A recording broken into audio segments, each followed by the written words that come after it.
installing the cover lifts on your other machines, you're gonna have to open up this console here, and where the cover lift down up is, there will be a number 20 with a jumper wire connected to it.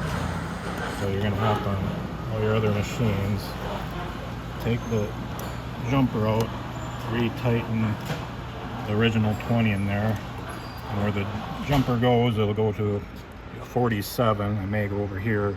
This one, it went here. You just remove it from here and retighten that down, and you just throw away the jumper wire. It's not needed anymore. And your cylinder limit switch is going to come down through here, however you want to route it, and up through here on the left side. Pretty sure there's still an opening there, and it's a 3-wire reed sensor. So this will have 4 wires. The white wire you can snip off, but your blue wire will go to 2. Your brown wire will have to splice in with the 20 that's already here, and the black wire goes to 47.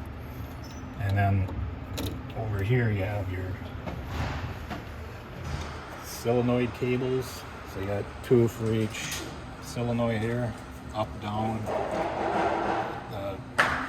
So you can just follow these inside the electric box, and pretty much one black wire will have a number 2 on it. Then I usually wire that to number 2, and the other one will be 43. And then your other cable, it doesn't really matter to mix these up because you get to switch the air line.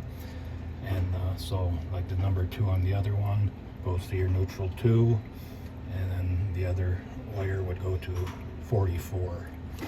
And that's how you hook up the solenoids.